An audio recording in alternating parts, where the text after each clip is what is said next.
Bueno, Zintzilik irratiko kidentzako, niretzako bereziki oso egun polita dau, 5 urtero hemen, Txintxari elkartean aprobetxatzen dugu, ikusteko, elkarriekin ikusteko.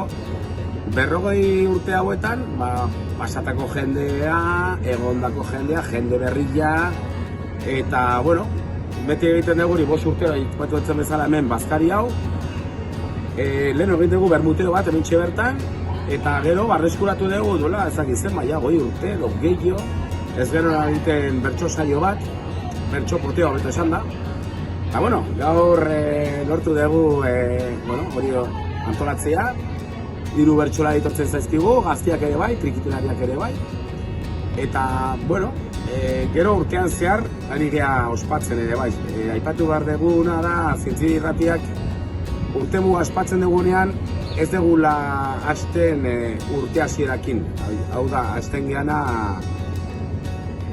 gea kurso hasieratik, honeto esan da. Azaro inguruan beti hasten gea emisioarekin eta irrati berrien proposamenekin eta gure temporaldiaren arrankearekin.